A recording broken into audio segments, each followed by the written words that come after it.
NathanIvey.com. Mr. Ivy know the show must go on. As far as Cincinnati, man, I put on. Tunes made another flame beat for me to cook on. Raised arms, close fists, yeah, too strong. Team AI, chop it up at the chop shop. Top notch with the king flow, the hot shot. Cop squats in, listen to the real. Jumping like hopscotch, nobody harder than, oh, no, think not. Not only citywide, but nationwide. Superlatives, keep it locked like them Haitian guys. Put the truth in the airways, we talk about it. Brand new like the 10th place, let's be about it. Who got the info by the AM? John be the rapper, got them jamming when they play him. Staying in my lane, they ain't gotta okay him. Who the host with the scoop? Yeah, they gon' say him. Ivy, so superlative like a bag of Grippos. Show you where the Brits at, Cincinnati Reds at. One time where my people at. Team NI where my people at. It's the 5-1-3, yeah, you know the flow. What's the word, Nate? Let them know the show. One time where my people at. Team NI where my people at.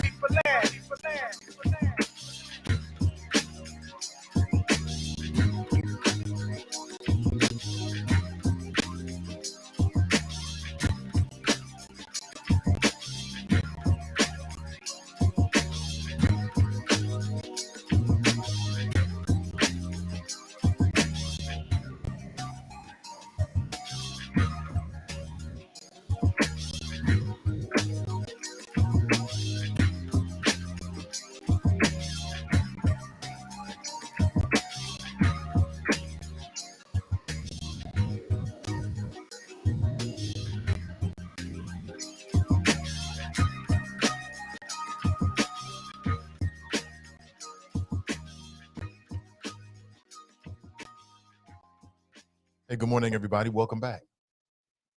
Welcome back. Let's get into it. Hope you're doing well.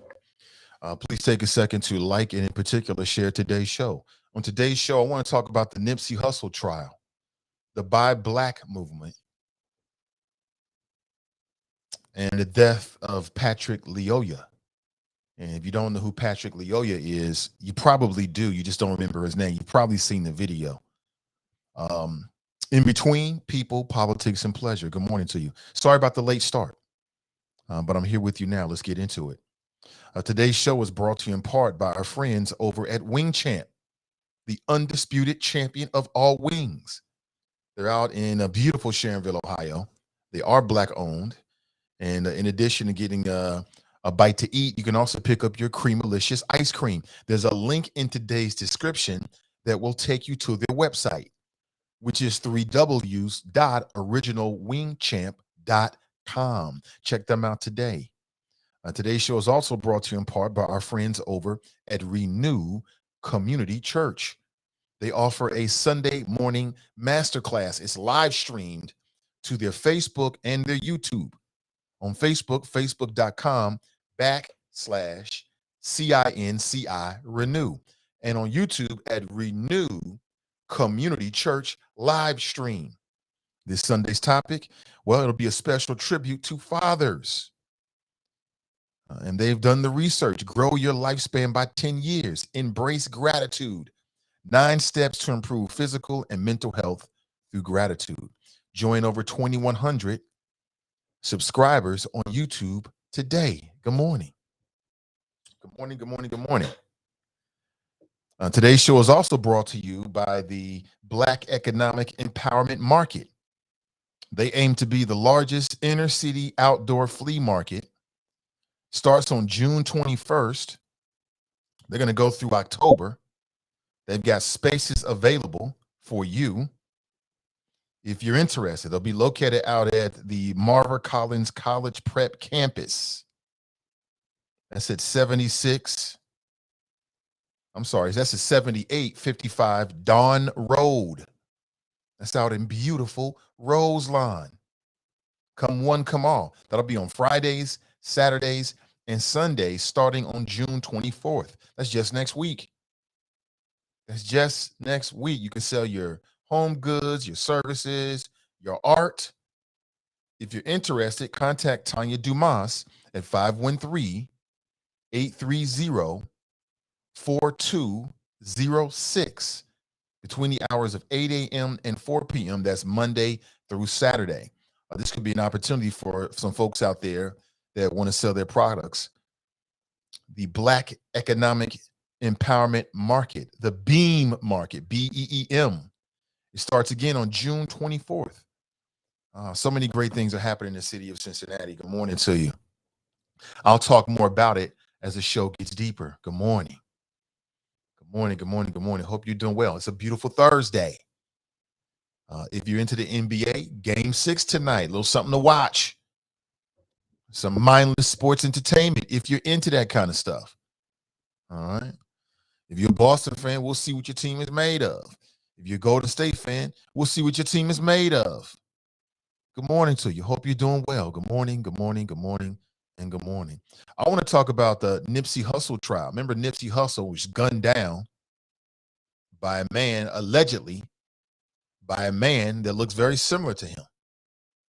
And the trial is ongoing right now. Were you a Nipsey Hussle fan? Were you a Nipsey Hussle fan? The man who is on trial for killing Nipsey Hussle, he knew him. Nipsey Hussle knew the man that killed him. The man who's on trial for the death of Nipsey Hussle, his name is Eric R. Holder. Apparently, they got into a conversation that turned into an altercation that led to Mr. Holder shooting Mr. Hussle about 10 times. Prosecutors say he was shot 10 times at close range, and then allegedly Mr. Holder kicked Mr. Hussle in the head several times. That sounds like a lot of aggression. What's killed more people in this world? Is it for the love of money? Is it a woman? Is it jealousy? Apparently, Nipsey Hussle was confronting Eric Holder, and the word snitch was used. Wow. In some circles, that word is not taken lightly. In some circles, that is them fighting words. People take their reputation very, very seriously. But does that rise to the level of shooting a man multiple times at close range? I would say not. I would say not. Very, very sad. The whole world was mourning. The whole world. And apparently from where I was sitting, like, was I into Nipsey Hussle's music? I was getting more into it.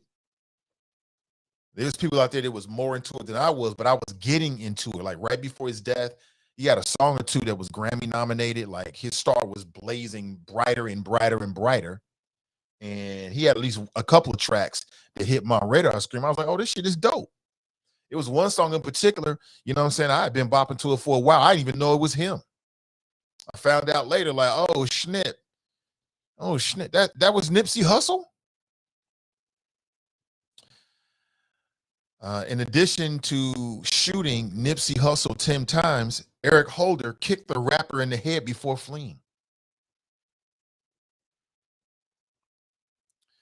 Prosecutors say that it was premeditated. Mr. Holder, 32 years old, faces 1 count of first-degree murder and 2 counts of attempted murder. Now, what makes you think you're going to shoot anybody, especially a rap star, in broad daylight with witnesses and get away with it?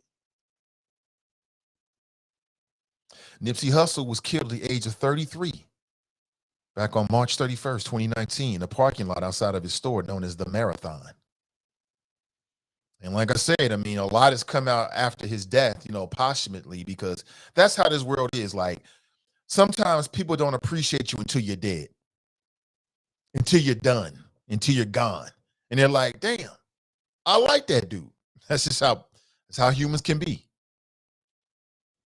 A lot has come out about Nipsey Hussle in the way that, you know, he was riding for his community. You know, he had a strong mentor. You've seen it. I mean, his clips of his interviews, videos, and conversations are all over the internet. It's all over the internet. What a terrible damn situation. What a terrible situation. Left a child or two behind. Left family behind. Left fans behind.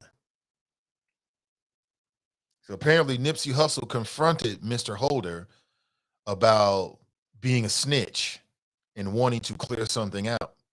One thing led to another, and Nipsey Hussle was dead.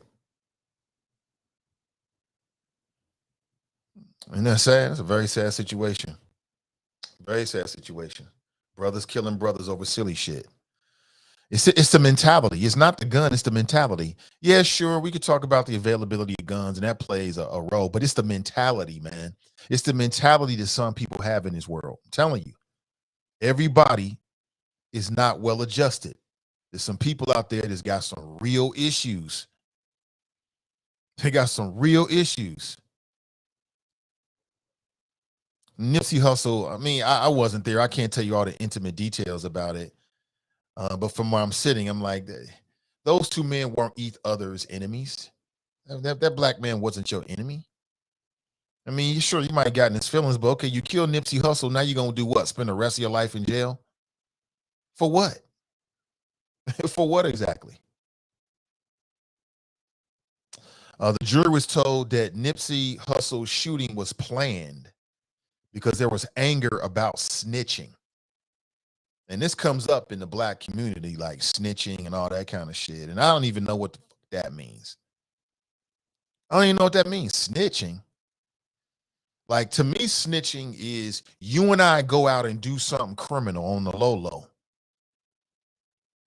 I get knocked for something unrelated to what we did together, and I offer you up because that gives me less time. That's snitching.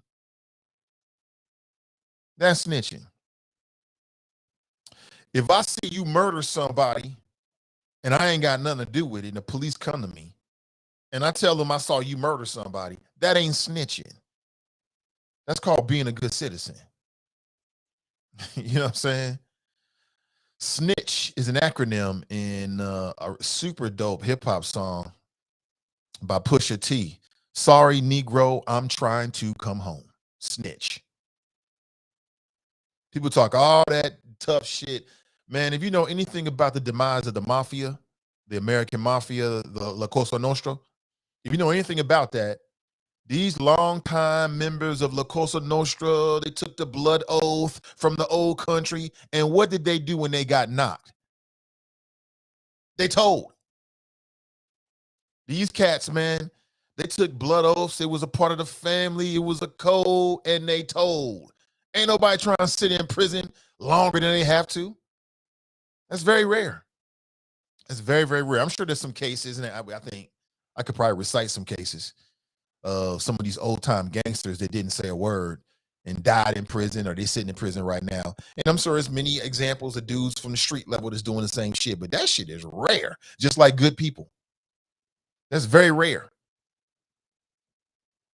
They get into an argument over snitching, but again, in certain cultures, you know what I'm saying? Your image, your word, the way people perceive you means everything.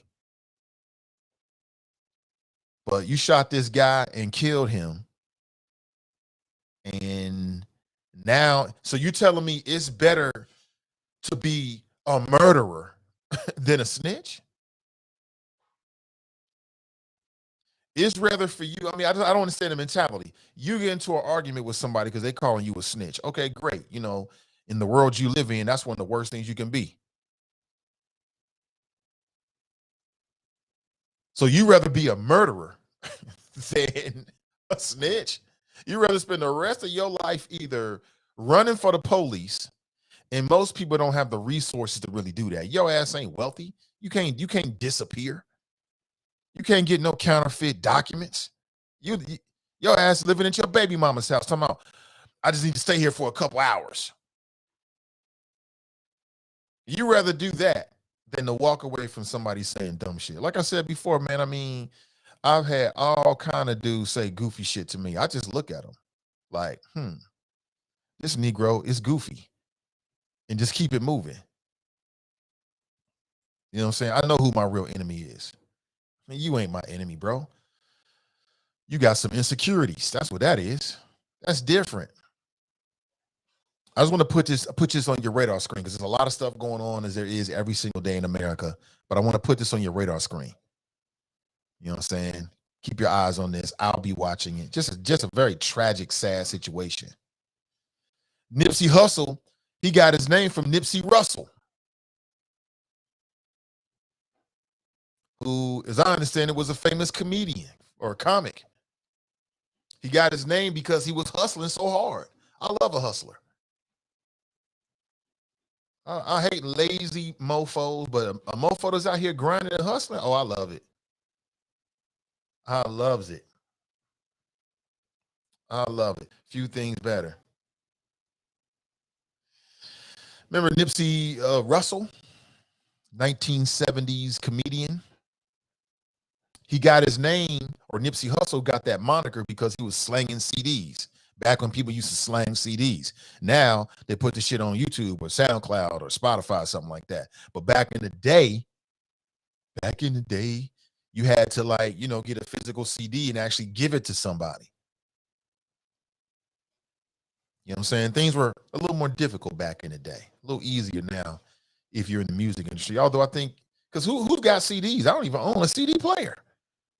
I take that back. You know, in our basement above the washing machine, we've got like an old school like boom box. That's the best way that I can describe it. I don't even know where he got it from. We probably got that shit from a flea market or something. I think the wifey got it. And it's got a CD player in it, but it never turns on. You know what I'm saying? When I want to listen to music, you know what I do? I say, hey, Google. That's what I do. And Google plays and streams the music exactly what I want. The days of CDs are over with. It's done for. Hey, Google, turn off. See, I just triggered, hey, Google. Good morning to you. Hope you're doing well. Very, very sad. Clifford writes, on average, 22 black people are killed by homicides daily, over 8,100 a year across the USA. No outrage in this country. But see, that's the other point I want to make. There is outrage in this country. There is outrage in this country. People are outraged when these murders occur. People said it about the city of Cincinnati, Clifford, and it's just not true. It's just not true. And I think it's because when black people die at the hands of law enforcement, people perceive that the voices are louder. And maybe they're louder for a good reason. I don't look at those as the same thing. You know what I'm saying? Like murder, Cain and Abel. Cain killed Abel. Hold on one second.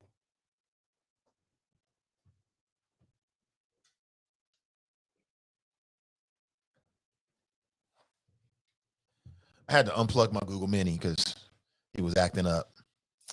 And I don't have the time to fool with it. But Cain killed Abel, like murder, brothers against brother. That shit been around since the beginning of time. It'll always be here. That ain't the same as a taxpayer, you paying law enforcement to abuse you. Two different issues. Two different issues. But I know people like to cross them over and people say, well, what about black on black crime? We don't get outraged. I'm not trying to mock you at all, Clifford. I'm just trying to say I've heard people, not you, say that before. And I'm like, that ain't true. You overlooking the people in the community that are out here trying to raise awareness. They are outraged. Don't overlook those folks. They out here. They are out here. Good morning to you. 513-873-7134. If you'd like to share your thoughts this morning.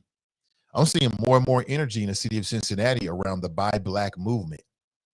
As I said earlier, there is some good folks. They call it BEAM, B-E-E-M, Black Economic Empowerment Market.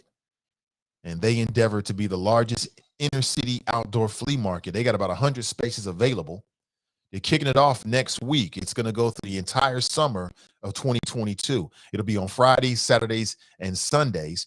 They'll be located out at 7855 Dawn Road here in Cincinnati, Ohio. That's in Roselawn at the Marva Collins College Prep Campus. And they got spaces available for you. If you're interested, let me throw you a number, 513-830-4206. Man, you might have some things you want to sell. It could be your art, could be home goods, could be services. I love it. And I'm seeing a lot of that in the city of Cincinnati. I'm seeing more and more of it. And I loves it. It's beautiful. I support it all. Good morning to you. Good morning to you. Charles writes, selling dope is a lazy hustle. The customer doesn't have to be convinced or shown a demonstration of the product. Absolutely. What up, Brian? What up with you? Anthony writes, right, Nate. What do we say? I don't have they can hear you, but they can't see you, bro. I don't have the camera on yet. No, man. I'm on the air. Tell your mama. Your mother's right in there. She'll tell you. She'll help you. I want this little boy got a bow tie. So can I put the bow tie on for him? Oh my God. Out of the blue one day, he comes to us and says, Mom, Dad, I want a suit with a bow tie. I'm like, huh? Can you get me a suit with a bow tie? Huh? Kids say the darndest things, don't they? Anthony writes, right, Nate, what do we say about people who have the mentality to shoot someone over having the shoe stepped on? That's all that false bravado. I'm telling you, man, it's a lot of people. And it ain't just like people that you might assume it is. It's across the board, man. You know, it's older people got the wrong mentality. It's wealthy people got the wrong mentality. It's people in all walks of life. Their mentality is effed up. In some cases, it's because of, experiences that happen to them. I mean, I could tell you a few stories. You'd be like, what in the hell? Good morning. Janice Rice, please give me the number for the flea market again. Thank you. Oh, absolutely. You can contact Tanya Dumas at 513-830-4206. And that's the Black Economic Empowerment Market. They're kicking it off on June 24th. That's just next week. And it's going to run through the weekend through October. And they endeavor to be the largest inner city outdoor flea markets. I love a good flea market now. Come on now. I love a good flea market. I ain't got no shame in my game. The desk that I'm like streaming, that got my computer on right now, man, this shit was in the trash. A few blocks from the house. I forget the circumstance. I think we were coming back from the park. It was me, the wifey, and at that point, little Buddha. And we driving, and we like, damn, that is nice. I got out. He manned on my shoulders, walked it home. That joint was heavy, but I'm built for it. So that joint was heavy, but I'm built for it. And man, listen, give me a flea market any day. Loves it. Ain't no shame in my game. We ain't got it like that. Period. But I've never been happier. Life is beautiful. Life is beautiful. Janice writes, me too. Oh, okay, yeah. See, Gladys writes, I have LP 45 CD cassette tapes. And again, I'm 71. I've always been a music lover. Yeah, keep all that stuff. Keep all that stuff, man. You might be able to do something with that. You know what I'm saying? Like I've said it many times before, as a creative, and you want to make sure that you stay connected to all of your work. As an artist, you understand that your artistry is always evolving. So I've got cassette tapes of like the first shows I ever did. I might do something to it. I've recently been doing some research on some shit that I want to get into. Like I told you, man, there's some people in this city that's doing amazing shit. Just doing absolutely jaw-dropping shit. And I loves it, man. And so I've got some ideas about what I want to do with that stuff. Because at first I was like, you know what? I'm just going to tell the wifey that when I die, I've already prepaid for my sarcophagus. I'm going out a little differently. And they're going to cremate me, put my ashes in a sarcophagus, and then fill the rest of it with CDs, tapes, all the Nathan Ivey shit. And then we're going to hermetically seal it for prosperity. And I told you before, and that's because future man or alien civilization will come to Earth. Appreciate you. Thank you. Uh-oh. I love messing with that woman. I don't know how she put up with me, boy. Boy, I'm telling you. I'm a handful. I'm a handful, man. Shout out to all the wifeys that put up with their husbands. Man, and I'm a Virgo too. You can only imagine. You can only imagine. But anyway, what was I saying? Yeah. We're gonna hermetically seal it so that it can withstand the test of time. And I'm doing it so that future man or alien civilizations will know that some people got some gosh darn sense from the 21st century from Cincinnati. It ain't a whole lot. It's just us. It's just us, and then there's everybody else. But at least there's some folks out here that's got some damn sense. Lisa writes, I used to like flea markets and yard sales until bed bugs became prevalent. Haven't gone back to it. Yeah, you're right about that. I feel you on that. I definitely feel you. But I'm still going. Clifford writes, outrage about guns with lawmakers. No, not no total outrage. We have all been affected by murders of family or families we know. When AR-15s are used, there's uproars and coverage. If whites were killed like that, change might happen. Well, whites have been killed like that. You know, it was a whole, yeah, whites get, man, these mass murderers have been targeting white people. Sandy Hook, those little white kids, innocent children, got killed by some psycho sicko because he had some problems. Man, you even had white lawmakers that been, the gun lobby and the constitutional carry crowd, they are so entrenched in our political system and to the psyche of Americans. Americans are simultaneously feeling two things when it comes to guns, Clifford's. One, we won't change. Two, we're afraid. And they fight one another. When people are afraid, they become pliable. They'll do anything. Somebody show up talking tough and confident, like, yeah, I got the answer. They're going to run with it. So I think there's outrage every time there's a shooting on some level. It depends. It depends on, do people see it? It depends on the nature of it. But I think that Black people in general are outraged or very, very affected and moved by the murders that happen in our community. Why? Because it's happening close to us. But that's just me. You know, so Clifford, what I would say is, what should be happening that you don't see happening? That's my question for you. Good morning to you. So if you just tuned in, I started the show talking, just hipping people to what's happening with that Nipsey Hussle trial.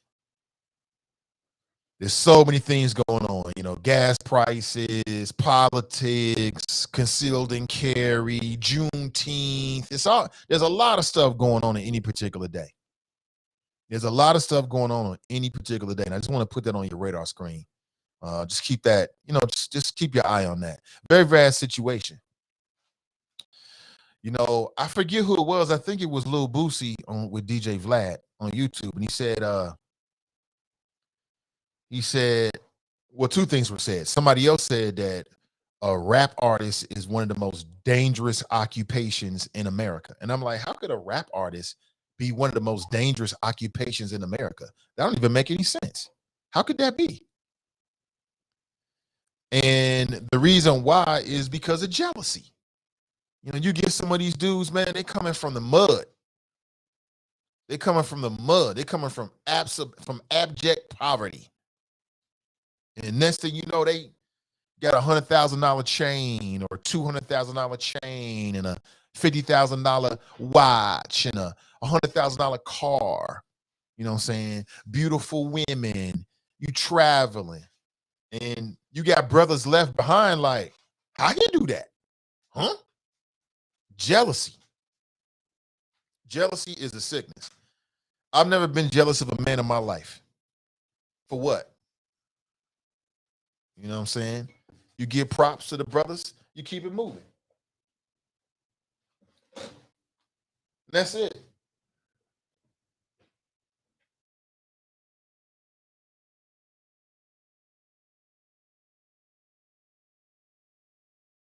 You know what I'm saying? Simple as that. You give props to the brother and you keep it moving. That's it. That's it. Y'all might be like, Nipsey Hussle, who you talking about? Well, let me screenshot this for you. screenshot this for you. We got a call on the line. We'll come straight to the caller in a second. Just give me 1 second here. Let me screenshot this for you so you know who this brother is and you know who we talking about. Just a sad situation, man. Jealousy. That's what I'm thinking. Jealousy. Jealousy is a sickness. It really is. And that's a brother right there on the left. This is a screenshot from, where am I at? The Griot, I believe? Yeah, the Griot. That's Nipsey Hussle right there. Let's go to the phones. Good morning. Welcome to the show. Hi, good morning, talk show host. How are things? I'm doing great, caller. Welcome. Good. Couple things. Yesterday, see, this is how stuff gets started. Uh-oh. You completely misquoted me. Uh-oh. Now, I know, Uh-oh. you know, you out here talking about some, the little boy that died on the roller coaster. You up here talking about some, I blamed his parents. You did blame his parents. That's a guy, that ain't just a goddamn lie, that's a black ass lie. I said that the little boy from Missouri was on a field trip to Florida. So therefore, the school has in loco parenthesis, which means in place of the parents. It's a Latin phrase. It literally means in place of parents. You ain't say shit like that. That's the hell I did. No, you didn't. On the Thursday after it happened. Yes, I did. You called in and you blamed the parents. And we went back and forth about it. And you was like, well, I did not blame yes, the parents. Did. I blamed yes, you did, the sir. school. And everybody in the audience Nathan. heard you, man. Did you recently have an accident or something? Did you slip and bump your head or something? Because I think wow. You're hilarious. I think you're hilarious, but you're dead wrong. Dead serious. I think you've forgotten what you said, brother. You called in here and you argued with me because I tried to check in on it. And you blamed the parents. You was like, the parents are supposed to know better because they knew he was overweight. And I'm like, yo, man, that's some callous shit to say. I was talking about the school people because they are the parents while they're in charge of it. Oh, man, in place of the parents. Please stop. Ain't no please stop. That's what I said. What you said. That's exactly what. Okay. Now, that might have been what you, here's what I'll give you, Fame. Maybe that's what you meant. I'll give you that, brother. Maybe that's what you meant, but that's not what you said. Nathan, go back. I remember it was the Thursday. It was the Thursday after the boy passed. It was that Thursday, that following Thursday when I called and talked about it. I know what I said. I know what I say on these records. Children are watching. I'm here to uplift people. I parse every goddamn word I say. And I would never blame the parents for their own child being dead. That's exactly what you did. Anyway. Did you recently have an accident or something? Can I continue the phone call? I don't know why we need to get into my personal life. That's another part of the damn problem. There's too many people consumed with me. If you want to gloss over my question, go right ahead, sir. Yes, go right ahead.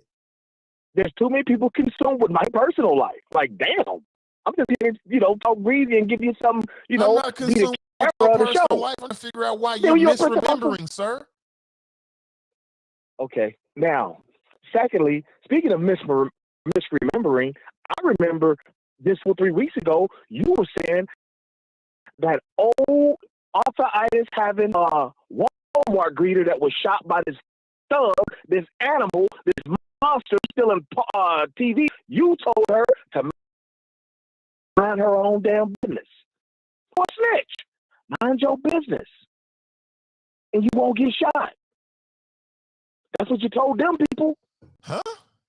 What the hell? What? Oh, okay. Can you say it again? I don't understand your point, sir.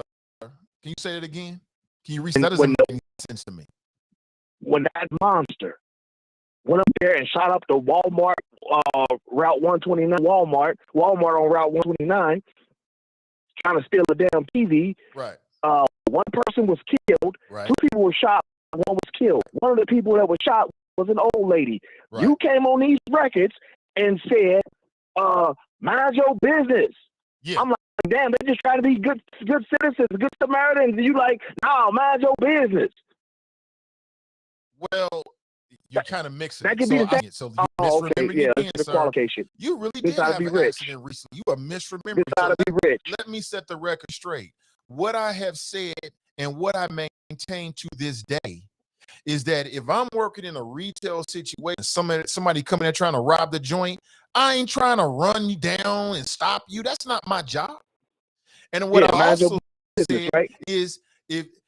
is mind your business. If you a customer inside Walmart and somebody running out, let run out. That's not your job.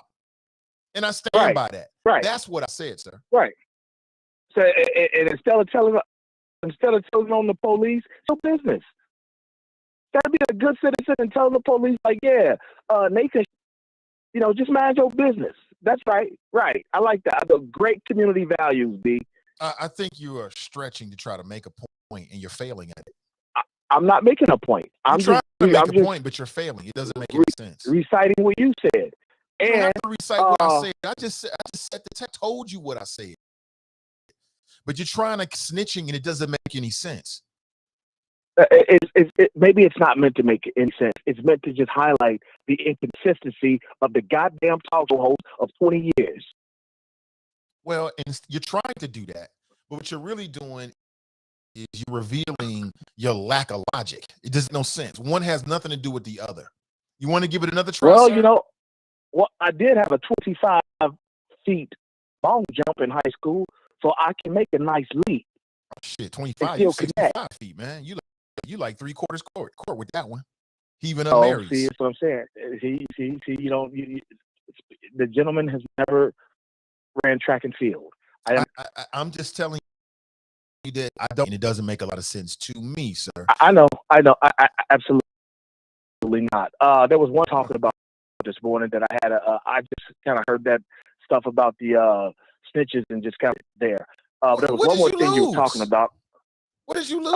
I just kind of all rationale on this topic. I'm concerned about you, sir.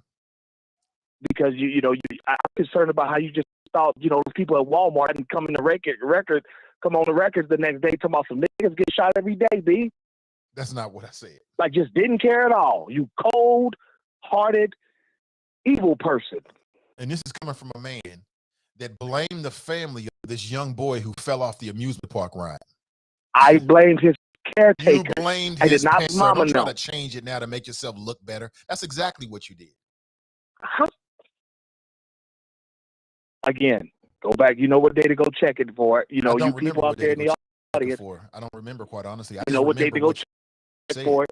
All you got to do is look up the boy. His name will tell you what day he died and go back to the Thursday, the next Thursday. That's what I called in. I have better thing to do. I know what I okay, said. then. I know what was said. But you're misremembering. You can't man. remember remember what you said, bro. I remember. Guess what, B? It's been real. Yes, it has. I have fun. Oh, we're gonna try this again some other time. Thank you. When you're less argumentative. When I'm argumentative, that man is a fool. He is a fool. You must have hurt yourself. You get into an accident recently. Now you're misremembering. And I stand by what you said, what I said back then. And I'll say it again. If you're in Walmart and you see somebody running out with a TV, your life is more important than fucking TV. There is nothing in Walmart that's more valuable than your life. Mind your business. That's not your business. You're not in Skagit. You're not getting paid for security. You're at law enforcement. Get the hell out the way. It's just prop. That's all it's just a thing. You see somebody running out with 3 TVs, let them run out. Get out of their way. Because you might get shot. For what? For what? I stand by that. This Dudley dude, like you want to do right, do right in some other way. That's not the way. That's not the way you want to get involved with that, because you might get killed like that man did. Do I blame him? No, I blame the perpetrator. As I feel like I'm a broken record now. I'm reiterating everything we talked about, but set the record straight. Set the record straight, and use either. I'm not gonna call you a liar. I'm not gonna call you that because that's a strong, harsh thing to call another man. I'm just gonna say that you misremembered. Because you called in the day that we talked about it and you blamed the parents. Why the parents they knew he was overweight. Why they let him do that? Now you want to clean it up talking about, I was really talking about the proxy parents, the school. I'm like, what? Man, stop it. Does that work for you? Do people really let you get that off? And then you want to connect that to snitching. I don't understand how one has anything to do with the other. But okay, maybe you do. And again, if you work at Walmart and you a greeter and you see somebody running out, let them run out with it. They have insurance on all of it. Your life is worth more than the most expensive thing at Walmart, which is probably a TV, or I'm not even sure what the most expensive, maybe an Xbox or something. It's probably a TV. Expensive thing at Walmart is like one of them big 60-inch TVs for like, I don't know, $1,500 or $300, whatever the fuck they sell them for these days. Your life is worth more than that. Let them run out with that shit. Call, whoever you're supposed to call when something, you ain't Spider-Man. Hell, like I said, I could never, man, listen. If I worked in a jewelry store, they come in here and it's a jewelry heist, go ahead and take it. You think I'm about to die for some fucking conflict diamonds? You must have lost your mind. My life is way more valuable than that, and they have insurance. And it's the same thing for my house. I'm not chasing nobody down the street. Take it. It's yours. It's insured. We'll get it again. I'll be in here for a little while. We'll file a claim and get it all back. In fact, we're going to get it even better. Your life is worth more than trinkets. You can't take that shit with you. Matter of fact, I remember Donnie called in right afterward, and she was like, she made a distinction. She's like, well, if we talk about like somebody's abusing a kid or kidnapping a kid, that's different. You talking about life for life. But a trinket? Man, you better take that little shit. You can have it. It's yours. You want it. I'm not putting my life on the line for no trinkets, toys, jewelry, no materialistic things, nothing like that. He's a funny guy, though. He's a funny guy. He's a funny guy. He's a funny guy. What up, Big Ant? What up, Derek? What up, Derek?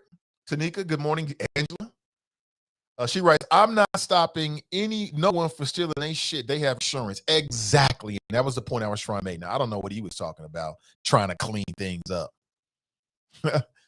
We started talking about the Nipsey Hussle trial that's going on right now. If you don't know, the man who allegedly killed Nipsey Hussle. We have to say alleged because at this point he hasn't been convicted, although it looks as if they got a lot of several eyewitness testimonies, and his goose is cooked. It's just amazing how, prosecutors are saying that what really kicked it off is that Nipsey Hussle was referring to this man, Eric R. Holder, as a snitch. And I'm like, wait a minute. You'd rather be known as a murderer rather than a snitch? And again, I don't live in that world. I totally understand. I'm not in that world where, being a snitch is the worst thing you possibly be and blah, blah, blah. I understand there are worlds where that's a thing, but that don't make no sense. So I'm like, was you jealous? That's the reason why these rap artists are under such threat. It's just straight up jealousy. Jealousy is a sickness in our community among some people. Jealousy and envy is a real thing. And these rap artists is coming from the bottom. They make it, but then they still same neighborhood, so they real close to the Negroes that knew them before they became somebody. You driving around with $1 million worth of everything on you in terms of your car, drip, your ice, all this kind of shit. Folks looking at you like, I want mine. God didn't bless me. I'm gonna have to take yours. I mean, that shit is so crazy. That shit is so crazy. As I said, prosecutors said that Nipsey Hussle was shot at least 10 times. The man who shot him kicked him in the head several times before fleeing. So you shoot this man 10 times and then kick him in the head? That's anger, and that's something deep. That's something deep. There was a lot of people that couldn't stand Nipsey Hussle because he living his best life. You know, shacking up with movie stars, having kids with movie stars, getting respect, braid game on 10. You know what I'm saying? They like, who is he? That shit is super. I don't know. Is it greed? Is it love? Is it envy? I don't know what's killed more of God's children over the annals of time. I don't know, but that shit is crazy. That is crazy. You know, man call you a snitch.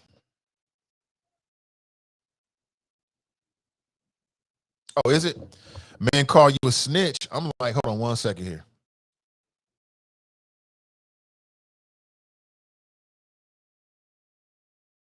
About it, it make me think it's something to it. Makes me think, oh, they might be right. They might have hit the nail. Thank you, Daryl. Appreciate it, man. Oh my God. Makes me think it might be something to it. You know what I'm saying? Somebody accuse you of something. You claim it's not true, but you get all in your feelings. I'm like, methinks thou does protest too much. You put too much of a fight about this. Must be true. So maybe he really was a snitch. And he felt like, and I guess by snitch, I guess he was working with the police or something like that. I don't know. Like I told you, man, if you come on my street and you do some dumb shit, you selling drugs or whatever, I'm calling the boys on you. I've done it before. I'm going to do it again. If that makes me a snitch, because I don't want you selling your drugs with my kids. My son play ball outside. My wife and daughter walk in and out the house from the driveway. And you think I'm going to stand by while you selling this shit on my block? You must be crazy. It ain't. If that make me a snitch, so be it. I'm a snitch. Don't do that shit around me. Don't do no crimes around me. And think I'm going to be like a patsy for your game. You got another thing coming, brother, sister, whoever it is. It ain't happening. Don't do that around me. Don't get me caught up in your games, because I ain't having it. If that makes me a snitch, well then, gosh darn it, I'm a snitch. That's me. You know what I'm saying? Snitch. Get the hell out of here with this goofy shit. What up, Crystal? Good morning to you. Jack writes, well, being called a snitch, not in a gang, is much different than being called one while in one is totally different, I think. Nakia writes, coming from a Cincinnati perspective is way different in California. Is bigger. Right. And again, like I keep saying, there are certain worlds, environments, cultures where that's more of an issue than others. I don't live in that world. I fully admit it. I don't want to live in that world. I don't want to live in that world at all. Aaliyah writes, that's better. Okay, great. Thank you. I guess he didn't like being called out. Well, if you weren't snitching, it shouldn't bother you if it wasn't true. I guess. Right, Angela. I don't know. Very, very sad, man. Very, very sad situation right there. Let's talk about Monique for just a second. I want to give Monique her flowers. People be trying to make it seem like Monique is crazy. Now, she says some things, and she's entitled to her opinion that I thought, come on, bonnets. Come on, man. Bonnets don't matter. But that's her opinion. But it's been reported within the last 24 hours that Netflix has settled with Monique over her discrimination retaliation lawsuit. Yeah, forgot about that. It goes way back to 2019. That's pre-pandemic, in which Monique, well, what happened was, I'm not sure how much Netflix you watch, but one of the things that Netflix offers is a lot of comedy specials. Like, that's a big thing now.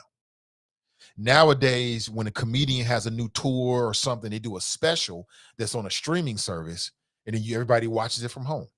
And Netflix is at the top of the list when it comes to those comedic streaming specials. I mean, Dave Chappelle, Chris Tucker, I mean, you name it, all the greats, D.O. Hughley.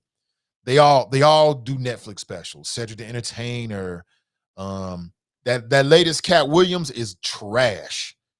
I mean, he gets like a D+ for that one. It is World War III, not good. That's just my opinion. So Monique wanted to do she contacted, I'm not sure who contacted who, but there was an initial conversation about Netflix and Monique teaming up so she could do a comedy special. I've watched Monique's comedy specials in the past. This sister isn't talented. She's multi-talented. But things went awry. It didn't go good because she said that Netflix tried to lowball her. And she said that basically she should have been offered more money. And she threw some names out there like Chris Rock and Dave Chappelle. And there was a white comedian or a white female comic named Amy something. I can't remember the woman's last name. And she's saying, wait a minute, you only offered me $500,000 for a 1 hour special. And then Netflix was going to own all the rights of it, the audio rights and things like that. And she was like, wait a minute, y'all lowballing me. You can't lowball me. And she said it was wrong because she was looking at what was publicized about these other artists. And she said, wait a minute, how come they get that and I'm getting this? And she's like, I've done movies, I got an Academy Award, all these kind of things, right? We had a big conversation about it. You gonna beat me today? All right. Say good morning. What happened yesterday? Tell the people what happened yesterday. I got beat up. Today I'm gonna use a hard team.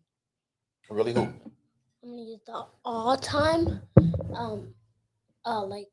Mm-hmm. You smell good. Your mother cleaned you up. Good. And somehow. Didn't you use you used the all-time Lakers yesterday? Okay. She got you looking clean, smelling like soap. Oh, okay. Oh, we back at it again, huh? Well, let me guess, you going to work? Huh? Let me guess, you going to work? Yeah. Okay. Mm-hmm. Oh, okay. That explains it. Double think that. Have a good day, bro. Dancing around. Why do kids love the gritty? All kids love to do the gritty. And they do it good too. But anyway, so going back to Monique. So they offered her $500,000 for a 1 hour special. She said, nah, y'all lowballing me. And she said, it's not just about me. It's about the sisters who come after me. And she threw some names out there. She's like, look, if I take this, then what about Tiffany Haddish, right?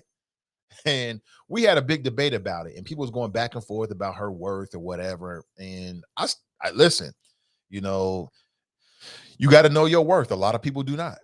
A lot of people just take whatever's given to them. You know, whatever, they just slap some shit in a bowl and throw it in front of you and you just eat it.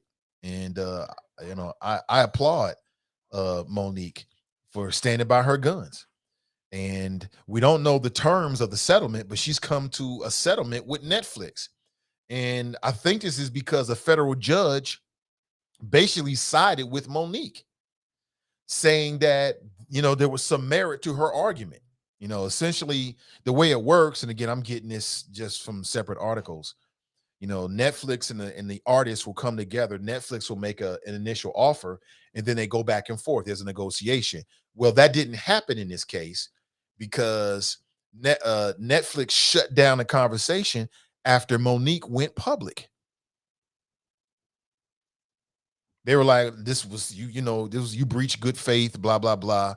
And so now we don't even want to deal with you no more. But it looks like she got an undisclosed settlement from Netflix. So, I mean, is that safe to say she won? And I want to share this with you because there's a lot of hate out there for that sister, man. It's a lot of people like, yeah, she always got a problem with everybody. And I keep telling you, a principled person is going to be at war with the world. When you got values, when you know your worth, when you ain't gonna let people just come at you any old kind of way, you always gonna be at odds in a crazy world. You always gonna be at odds in a crazy world because this world and people in it will try you. You know, if you ain't got no morals and no backbone and you'll just do anything and you just take whatever, life will be easy peasy. But when you know your worth and know who you are, you gonna have conflict. You're gonna have conflict. When you ain't gonna accept somebody talking gibberish to you, you gonna have conflict. And you got the backbone to stand up for yourself, you're gonna be in conflict all the time in some cases. That's a principled person. You know what I'm saying? Too many people just get along and go along. I ain't gonna say nothing because it been, man, yeah, cool. Be you. So I don't think that Monique is always right. I think the way she came at D.L. Hughley was wrong, but I don't know what their interaction was. But I'm not gonna throw the baby out with the bathwater with that sister. You know what I'm saying? Like, you know, people trying to paint her. I think most recently her sister came out, was like, sis, you killing your career again. I'm like, yo, you know, if we close like that, don't go public with some shit like that.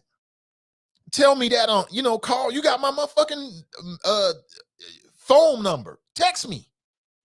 Don't try to put me out in public and we family. I ain't like that. But, you know, it seems as if Monique was right about Netflix. And there's a lesson in that. There's a moral in that. And the lesson is know your worth. Know your worth. I know my worth. You know what I'm saying? Since I left public radio, I've had a couple people reach out to me on some let's partner type shit. But when it comes to writing a check and getting to the money, all of a sudden they want to yabba dabba do it and talk about sweat equity. I'm like, well, wait a minute. You came to me. I didn't come to you. You came to me. I know my worth. This is what it is. And it didn't work out. And I'm 100% okay with that. Because if somebody is not willing to, and I love what Monique did, you know, she like, look, y'all trying to lowball me. You know what I'm saying? I'm worth more than that. I love that about her because too many people just go along to get along. You know what I'm saying? I'm not the kind of, I can't be flattered to death. You can't flatter me away from my, you can't flatter me away from my, from knowing who I am. You can't do that. You know, oh, Nate, you this, you that. Let's do this together. I'm like, well, where's the check? Okay, sorry. Thank you, but no thank you. You know what I'm saying? I could tell you some stories, man. I could tell you some stories. And I might one day because they're quite interesting and there's lessons in all of them. But know your worth. That's what I get from Monique. No, you might have to walk away from what looks like a good deal to some people, but if it's not what you know is to be right, then walk away from that shit. I've done it several times since I've left commercial radio. I'm like, nah, something ain't right here. Something ain't right here. And just leave it like that. I mean, you know, ain't no animosity or nothing, but you got to know your value. And if you're a principled man or woman, you might walk away from something that on the surface appeared to be good, but everything that look good ain't good for you. You know, I've had people try to flatter me away from logic and me knowing what was the right thing to do. You can't do that with me. I've told people like, look, all that flattery shit, it don't mean nothing to me at all. And they just look at me like, I mean that. Because God has blessed me with everything I need. I'm cool. I don't need anything. I just need my peoples to be healthy and happy. Other than that, I'm Gucci. I'm Gucci. So that's what I get from that situation with Monique. And she was right. I didn't like it when DL was like, oh, Monique got a problem with everybody. Yeah, like I told you. You tell me I'm wrong. A principled man or woman who know who they are ain't gonna let people say dumb shit to them and just talk to them any kind of way. You're gonna be at odds all the time. Because this world is crazy. And the people in it can be crazy. And people will test your line in the sand. They'll test your values. They'll test your intelligence. They'll test your self-esteem. That's just how people are. And if you got backbone and you know who you are, you're going to clash. I don't mind clashing. I don't mind clashing. I don't mind telling people like, pump the brakes. And I don't mind when people do that with me if they got a valid reason. If it's some dumb shit, we're later for that. But if I'm looking at it like, oh, snap, okay, damn, they got a point, I'll listen and react accordingly. It takes a lot of maturity. It takes a lot of maturity because adults hate to get they card pulled. Oh, my God. Don't you hate that? So props to Monique standing up for the sister. She was completely right. A lot of people, they got $500,000 on the table. They ain't thinking about nobody but themselves. Hell, there's people out there making far less than that on some of these regular jobs. And all they thinking about is themselves. That's very rare. Now, you might say, well, Monique's in a position where she can do that, Nate. You might be right about that. I don't know. I don't know. But on the surface, it appears that Monique was standing up for the black comics, the black female comics, or the female comics in general that might come after her. That is very, very rare. That is very rare in this world. It's very rare. Most people only care about themselves. They only care about them. That's the majority of people. They only care about what makes them feel good, what they want.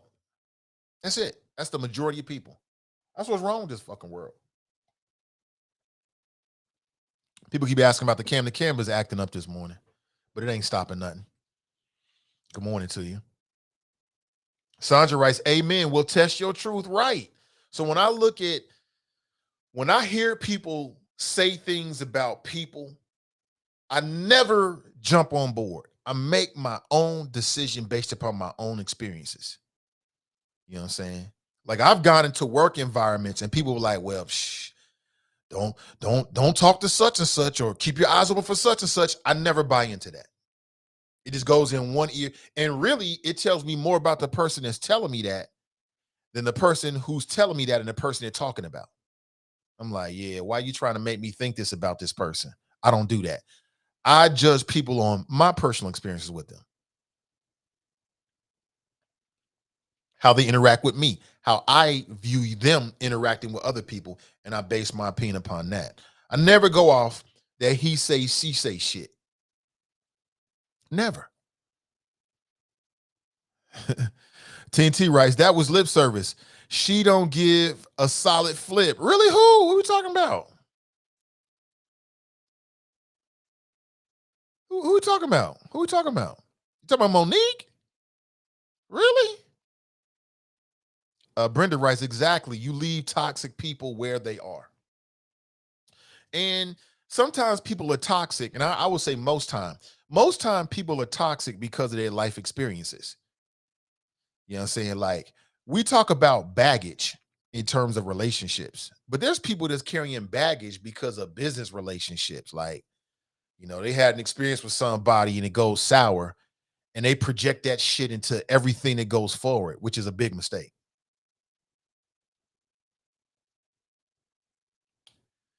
You know what I'm saying? I'm very, very, very, and hopefully somebody out there who needs to hear that will hear that this morning. But I get suspicious when I hear people talk a lot of shit about other people. You know what I'm saying? I don't get into that. I don't play into it. I don't get into it. I don't run back and talk. I don't do nothing. I just listen. It makes me very suspicious. Very suspicious. But props to Monique. I wish her the best, and maybe she'll pop up on Netflix and do a special or something like that. I don't know, but I just want to make that point because all that shit with her and D.L. Hughley, all that shit was juvenile. Both of them was wrong for that. Grown ass people arguing back and forth, talking about people's families and DL this and Precious this. I mean, come on, y'all above that. Y'all supposed to be setting an example. And they'll be the same. They'll act like, see, They'll act like that in public and be the same ones that say, well, why we got to shoot each other? I mean,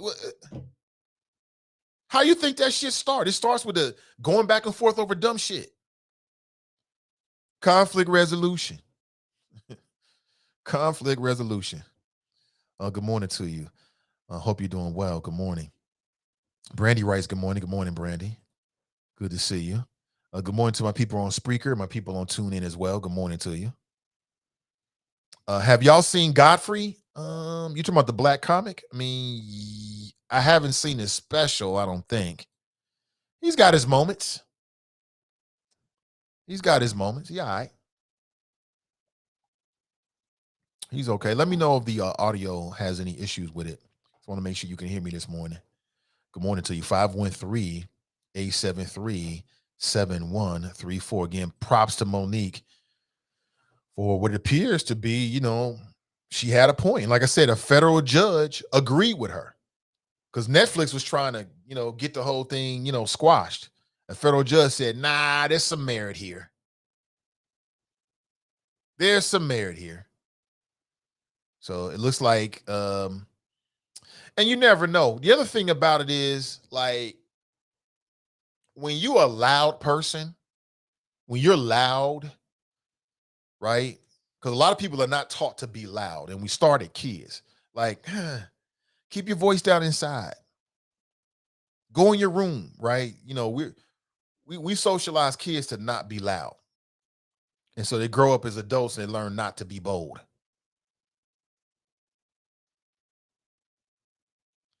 But when you're loud and you stand up for yourself, then people will label you. They'll try to label you. I like loud people. You know what I'm saying? I got no problem with it. As long as you can hold your own, I loves it. I got no problem with somebody that's loud at all. Good morning to you. Let me hip you the game. Former Vice President Mike Pence will be in Cincinnati today. And I still think that we could do a lot better. I think Kamala Harris is just a better image for us, her politics all the way around. But I give Mike Pence props for one thing. And if you're wondering why he's coming to Cincinnati, he's going to be here alongside Governor Mike DeWine for a roundtable conversation with members of Ohio's natural gas and oil industry. They're going to be talking about domestic energy. And this comes amid with the backdrop of the January 6th U.S. House Commission investigation. The backdrop is rising gas prices. But Mike Pence will be here. But, Mike Pence would not go along with Donald Trump's attempt to overturn the election results. I mean, that was the reason why those folks went to Congress. They were going to stop. So we didn't know all of this, but in order for everything to be legal and there to be the transfer of power, Congress has to exercise some authority, right? They all have to sign off on it. That's the reason why those people went there to Congress on January 6th, was to stop lawmakers from, going through the machinations and the process of ratifying the election results. That's the reason why. And Donald Trump was putting a lot of pressure on his VP to exercise his powers as the vice president, his constitutional powers, to help him stay in power. Mike Pence wouldn't go along with it. Wouldn't go along with it. So it seemed like there was levels to the dumb shit he was willing to do. I give him props for that. Eric writes, DL wasn't wrong. He simply responded. Eric, DL was dead wrong. He was dead wrong. He didn't simply respond. Number one, you don't have to respond. All this tit for tat shit, it was great when it was, making people, you was getting more attention to your social media. But when Monique started talking about your daughter being sexually assaulted, all of a sudden, it ain't fun no more. It was never fun. So he was dead wrong. He was dead wrong to call that woman precious in real life. And he was dead wrong to be offering his opinion about Kanye West and his ex-wife and her new boyfriend. He was dead wrong. Come on, Eric. Come on. We got to be able to say, Mike, right is right and wrong is wrong. He was wrong for that. And how do we know he was wrong for it? Because now he don't want to play no more. Now it ain't funny no more. Soon as Monique hit that button, like, what about the sexual assault of your daughter? You was a bad father. All of a sudden, you going too far. You a monster. Huh? You never should have went down that road in the first place, Eric. Come on, you D.L. Hughley, you bigger than that, man. You ain't got to go back and forth and tit for tat for nobody on social media. But when it was all funny and people was, typing laugh emojis like, DL, you funny, man. You got her. Oh, you got her, man. You crack me up, man. And I love your specials. It was all fun and games. When Monique reached into that big bag of hurt and started talking about some real ish, all of a sudden, she's a monster. No. That's the way the game is played. Brent writes, Nate, they are comedians. They are not above it. DL was known on Comic View and Def Comedy Jam for roasting folks. Right. So, okay then. So, Brent, okay then. So, it's okay. Wait, why are we going through this again? I can't believe. Come on, Choppers. I thought I broke this down already. Gosh darn it. Yeah, they comics. They tell jokes, they roast one another. Sometimes it gets personal. So when Monique reached into her bag and started talking about, as I said, his daughter being sexually assaulted, and then him initially not believing her, like, baby, that's what kids do. That's what kids do. All of a sudden, she wrong. I thought they're comics though, right? David writes, Monique, comedy is trash to me. I didn't believe she was the right woman for that move because she didn't deserve the money she was offered. David, come on, yo. Clearly, that's not true, David. Netflix just settled. A federal judge said that there was enough merit in her argument for the case to continue. So Netflix settled. That tells you if the law is saying there's merit, there's merit. Come on, don't stop hating on that sister. David, we got to represent for our sisters, man. Despite how we might personally feel about somebody, right is right and wrong is wrong. It appears that she had merit to her argument. I think it's a good thing. Because let's say Netflix never works with Monique. Okay, when they work with Tiffany Haddish is going to get the bag because of what Monique did. That's all I'm saying. That's a good thing. It's a good thing. Nat writes, so many mediocre white folks getting paid. I ain't mad at no black person when they negotiate salary pay. What you just said, exactly. I ain't got no problem with it. Nakia writes, the squeakiest wheel gets the oil, the grease, right? Exactly.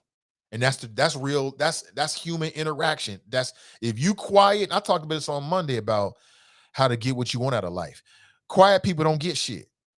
Closed mouths don't get fed. It's the people that open their mouth and ask for what they want. They will, in some cases, get it, or they'll get something close to it. You know what I'm saying? Eric writes, Monique isn't funny, so she resorts to drama to stay relevant. Okay, Eric. I mean, that's your opinion, brother. I'm not here to try to change your mind. I think that Monique is multi-talented. But she appears to be, she appears to be one of those kind of people where she ain't going to let you play her. And she not going to be quiet about it. Like I said, since kids, we have been socialized to be quiet. Don't be loud. Go along and get along. Just accept it if it's good enough. And so when we see somebody that don't live like that, sometimes, Eric, we don't know how to look at them. We don't know how to process it because they off the beaten path. They live in differently. I mean, funny is completely in the ears of the beholder. Okay, great. I think she's multi-talented. I saw Precious. That was a hell of an acting job. I've seen her in stand-ups. She's made me laugh. She was on the Parkers. She was funny as hell on the Parkers. Don't act like she wasn't funny on the Parkers. You know what I'm saying? That's just me. We can always agree to disagree, Eric. Brent writes, you don't have to be loud in order to be bold. Sometimes you do. I don't know about that. I don't know about that one. Good morning. Welcome to the show. Hey, good morning, Nate. This is Brent down in Dallas. How are you doing today? Hey, what up, Brent? I was just reading your comment. Good morning to you, brother. Welcome. Oh yeah. Oh, it's all good. It's all good. Hey, on this Monique case and everything. Now, help me out. I think you read a little bit of it. Was the basis of the settlement or basis of the case, was it based off of Netflix not negotiating per their terms that they negotiated with other comics, Right. or was it based off they was only offering her $500,000? It was, from what I read, it was the crux of Monique's argument, and if somebody has a better handle on it, please share, was that Netflix didn't deal with her, negotiate with her the way they had other people. Netflix argued that they started the line of communication with the opening offer, but Monique went public. They looked at that as a breach of good faith, because she went public with these negotiations that are typically in private, and that was their rationale for shutting down the negotiations. A federal judge said, you ain't did that with other people, so you should have did that with Monique, and then it led to a settlement. Right, but I'm sure I don't recall hearing other comics coming out there and bad mouthing the company. They want to do a special in that respect too, because if someone's working with you, Nate, and you guys are negotiating, and they come out and put you on blast, you more than likely gonna shut that down. Now Netflix, they understand cost benefit analysis, and if that is their per their contract that they're supposed to have some level of negotiation, they could have came back and offered her, well, we only giving you $500,000, and then she declined, and then that'd have been it. That could have made them made them within the bounds of the contract. But it wasn't based off of that. No, she knows her worth. She just happened to know and have lawyers that knew the basis of the contract. So that's where I differ from that standpoint with Monique on that, because it's definitely not about. And if the way Cat Williams broke it down on how they base what they offer you based on your last comedy special or the last comedy special or your touring, on how much they offer you, if that's what it is, you can say that you got an Emmy or an Oscar or whatever it is, but we ain't talking about an acting gig. We talking about a comedy gig. So, that's, that is what it is. And, as far as, taking up, go ahead. I was just going to say that I remember Cat Williams talking about it. I thought he was hating on her. I don't know why Monique gets so much hate. I thought he was hating on her because he was trying to justify, like, you just ain't worth it. And clearly that's not true. Clearly she was worth more than the $500,000 that was offered to her, because even Netflix admits that the $500,000 was an initial offering. That was just an opening statement, and that they were willing to go back and forward, meaning that it was going to go higher. So, not all the times in negotiations with that, because a lot of times the first offer they give you is going to be the best offer they give you. Really? So it's not that she was worth. Yeah. Oh yeah. When you watch, I watch quite a few of these. What was the one called? I can't even think of the name of the show, but with a guy helping out folks with businesses, and he was like, okay, I'll take a certain percentage, give you this much money. And they want to go back and forth. And they're like, all right, well, this is the best offer you're going to get. And he may give them more money, but he's going to get more equity on the back end of it. So it's all depending on, their algorithm. I'm sure they got all these algorithms and everything based off of who the comic is, what they've done in the past, and what they think is going to build. Because they have some sort of return on investment number or target that they're trying to reach. And if they didn't think Monique was going to be able to make that return on investment, then, hey, looking at it from a purely business standpoint, you just got to walk away and say, oh, well. But Netflix messed up by not holding per the negotiating terms that they've used with other comics. That's where I see that as. And they saw that they had a losing case. We're going to cut bait and keep it moving. Doesn't mean they're going to work with her again. Because if I was them, I would like, I'm not offering you nothing else. I gave you your little money. You got your 15 minutes of fame. Make that money last. However much or however little it is, you got to make it work for you. But you're not going to be on my platform. That's just how I see it, Nathan. Yeah, okay, Brent. I appreciate your call, man. I mean, I do disagree with you on one point. I mean, my experience is that the Hmm. opening offer is just the beginning of the conversation. You know what I'm saying? Okay. That's not the higher, that's not the heights. That's just the beginning. And it typically goes Yeah. higher, or there's some other Yeah. things that come in place. And Yeah. And I it can go that way too. But if they give you an opening offer and you turn around, you knock over the table, you cuss them out, and then you get on your platform with your quote unquote daddy in the background, talking crazy and talking sideways about you, are you gonna come back with a better offer? No, you ain't gonna come back with no better offer if somebody does that to you in the business world, Nate. Even when people work with you and you're going back and forth and you said you know your worth and they came back with a low ball number, what'd you do? You walked away. So yeah, that's I see what you're saying. Sometimes you get a better offer, sometimes you get a worse offer. But one thing with that, you keep that business as a business, because once you start making it personal and putting it on blast, guess what? Not only are they not going to work with you, but folks in these CEO suites, they know each other. They all have this, go to the same country clubs, have the same house in the same area. They're going to say, yeah, don't work with Monique. So you have to do that cost benefit analysis as an individual to say, is it really worth it to get on social media and put this company on blast? Because not only would you mess up your money, for that company, you may mess up your money potentially for any other company that's going to work with you. But, yeah, but yeah, hey, I hear Nick, that's, that. I hear what you're saying. I mean, mm, because we're humans, right? Aside from yeah. business, we're human beings. We have feelings. We're going to react the way humans do. But I think with this case with Netflix is, I believe Monique. I think that Netflix offered her $500,000, and there were some other tenants in Mm-hmm. the contract, the agreement, that were just, they really really favored Netflix. And I believe what she Mm-hmm. says. She says they offer her $500,000, and that was it.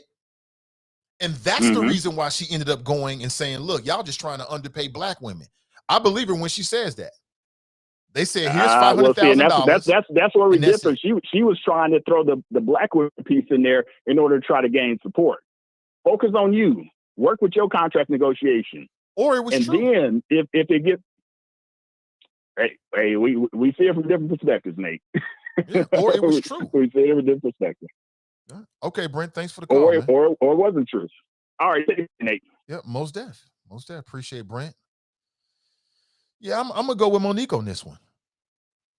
So Monique just settled, and Netflix have reportedly settled her lawsuit that accused the streaming service of racial and sexual discrimination for alleging making her a lowball offer for a proposed comedy special. I believe Monique. I think that she sat down, with Netflix. Netflix made an initial offering, and they came at her with some "this is my final offer" type shit. And I think she was like, well, wait a minute, guys. Like, come on now. Let's talk about this a little bit. Blah, blah, blah, and blah, blah, blah. I think all that stuff happened behind closed doors. And they was like, nope, nope. This is as much as we gonna do, take it or leave it. And she sat there and was like, you know what? Y'all on some racist shit.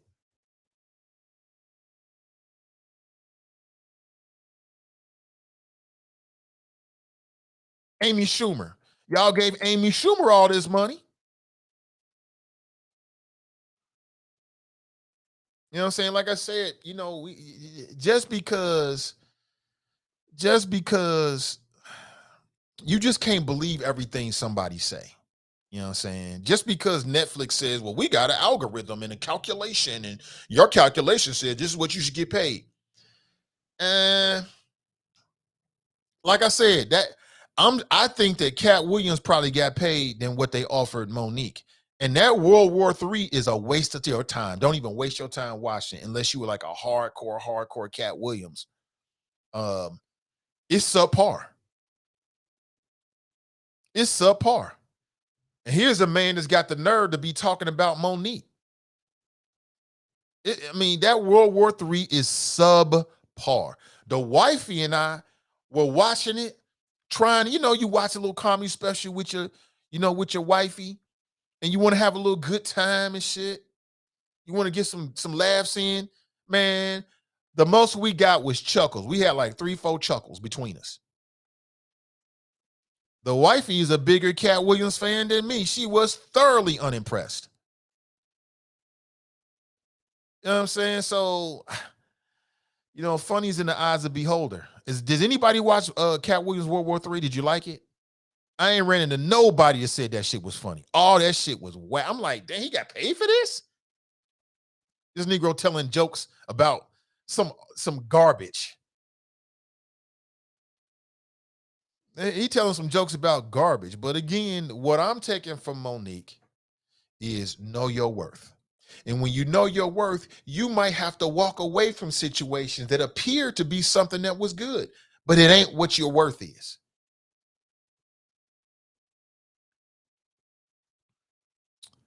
Crystal writes, Nathan, I went to the damn show. It was terrible. Thank you, Crystal. I'm glad. Thank you, Crystal. It ain't just me and the wifey. I'm telling you, we like Cat Williams.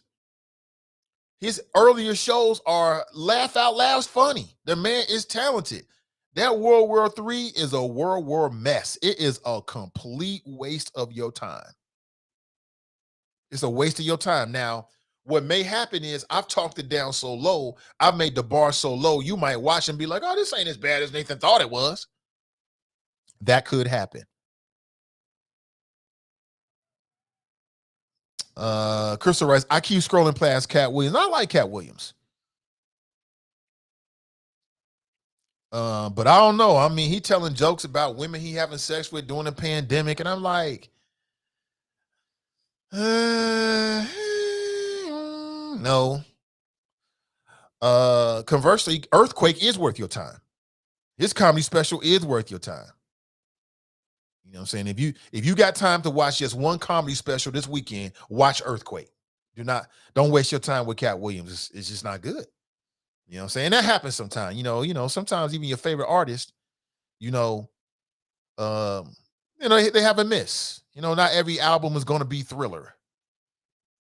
Speaking of Thriller, y'all, Chris Brown is not more talented than Michael Jackson. Have you seen these videos going around? I've seen this primarily on TikTok and Instagram, where people are talking about Chris Brown is more talented than Michael Jackson. Have you slipped and bumped your head?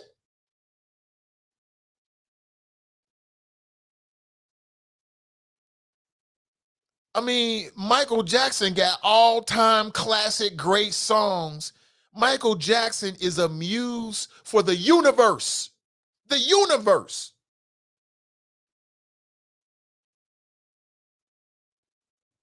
Have you seen that latest Doctor Strange, what was it?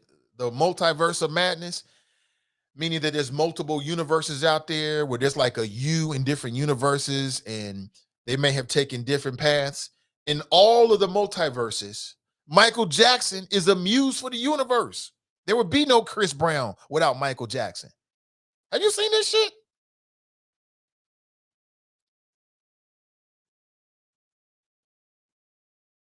Oh my God, Brent. OMG. Well, Chris Brown may have more talented hands than Michael Jackson. You funny, man. Talented hands. Michael Jackson there'd be no Chris Brown without Michael Jackson. So how can Michael Jackson be more talented than Chris Brown? It's just like there'd be no Kobe Bryant without Michael Jackson, without Michael Jordan. So how can Kobe Bryant be a better baller than Michael Jordan? Kobe Bryant would tell you that. Matter of fact, I saw an interview once where somebody asked him, he's like, look, there's no me without him. So how could I ever supplant him? People are prisoners of the moment. Michael Jackson's dead. Michael Jackson was off the charts talented. Way more talented than Chris Brown. It ain't even close. It ain't even close. But I see these videos, these memes. I just watched one last night. And it was a video of Chris Brown, dancing around. And dude was like, yeah, Chris Brown is more talented than Michael Jackson. They should put your ass in jail for that shit. You should go to jail for that. If you can go to jail for possessing marijuana in Kentucky, you should go to jail for posting some shit like that on social media. Chris Brown is more talented. What? In no universe. In no universe. Oh my God. We are living in the last days of common sense, my friend. Anybody who would ever utter such a thing should be dealt with immediately. They should be dealt with immediately. What is wrong with people? I just want to throw that in there. I don't have no deep flows with it. I just have been seeing this shit. I'm like, oh, this. First I thought it was just like a spoof or something. You know what I'm saying? Then I saw Ryan Clark. That's the brother that's on ESPN. He's also part of Pivot Podcast, the dark skinned one. He posted some shit to my, yeah, Chris Brown more talented than Michael Jackson. Have you, what? You must be having a stroke. You know, half of your brain is not getting oxygen because in no universe does that make sense. How, what? Dear Lord. Dear Lord, good morning to you. 513-873-7134. I still haven't watched P-Valley. I still haven't watched the Martin reunion. I'll probably watch the Martin reunion before I watch P-Valley, but people keep talking about it. They keep talking about it. Has anybody watched Martin the reunion? I love these reunion shows. I love when they bring those shows back, especially if it's a classic like Martin. The only thing that I don't like is the fact that the actor that played Tommy is no longer with us, so he can't be a part of it. So, but Cole is there, Gina. You know, that Martin show, man, they really was projecting the division between light-skinned women and dark-skinned women, right? Because, Gina was his love interest. She light-skinned and he loved on her. And her friend was darker skinned. And he was always calling her out her name and she ain't attractive, even though I thought the sister was attractive to me. And it was a good show. Pam was her name. Martin, Gina, Cole, Tommy, Pam, bruh, man. I mean, some good shit. Hustle, man. Remember that? Earlier we was talking about Nipsey Hussle, but there was a character as well called Nipsey. And then Martin would play one of the funniest characters when he played the little kid, little stunny nose kid. Oh, that shit was hilarious. Martin was funny as hell, man. Martin was hilarious, especially when he did Def Comedy Jam as a host. He was classic in that shit, man. Remember the episode when he walked out in his drawers? Remember that one? Oh my God, that was hilarious, man. That was must-watch TV back in the day. Good shit. Kush writes, it was so effing hot in Cincinnati yesterday. The devil took a day off. Was it? Shit, I was out here getting it. I love it when it get hot like this, man. You know, you get to sweating, opens up your pores. I got it in. I'm going to get it in again today, man. I loves it. I loves it. Brent writes, when has a reunion show ever been better than the original? It's nice to see them for a retrospective look at the show, but you can't capture lightning in a bottle twice. Yeah, I'm with you with that. But, I don't think they're trying to do that, Brent. I think they just want to, like, relive the good times once again. You know what I'm saying? Like, catch up with everybody. I love it. And I love it when they do reboots. Like that Bel Air reboot, Fresh Prince of Bel Air, is well worth your time, y'all. If you haven't watched it, it's worth your time. You know I wouldn't waste your time. It's worth your time. I can't wait for the next season. I can't wait. Good morning to you. Kimberly writes, I went to McAllister's Deli yesterday. They are selling Creamalicious ice cream. Yeah, I mean, her brand is growing. The brand is growing. You can also go out to my friends over at Wing Champs. They're out on Sharonville Road. Get yourself something nice to eat for the fam. And for dessert, get yourself some Creamalicious ice cream. All Black owned. Like, let me ask you a question. How keyed in are you to the Buy Black movement? Because that seems to be like a real big thing right now. You know what I'm saying? I'm seeing two things prominently more than anything else as it relates to the summer of unrest. Like a lot of good people want to do something after what happened with George Floyd and Breonna Taylor. And I'm seeing I'm seeing movement in two ways. Number one, the black art space. There seems to be a lot of energy there. And in black entrepreneurship, the whole buy black movement. Like, be real with me. Like, I'm not here to shame you. I would never do that because we all human. But is that something that's top of mind as a consumer on a daily, weekly, monthly basis? Like, how many people go out of their way to spend their money with black folks?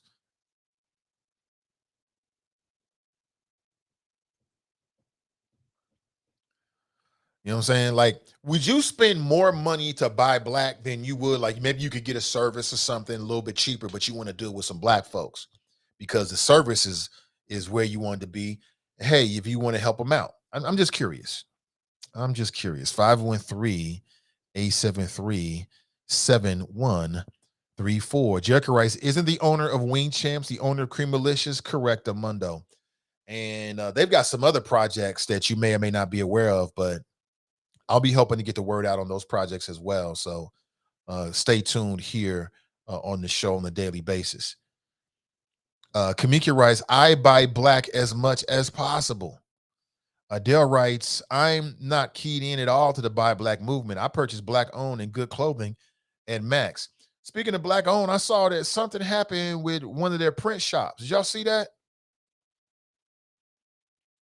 Yeah. One of the founders of Black Owned, he posted this on his Instagram, and apparently there was a fire or something like that. I think somebody might have sustained some injuries, but they're still alive. I saw what appeared to be the aftermath of it, and I'm like, how the hell that happened?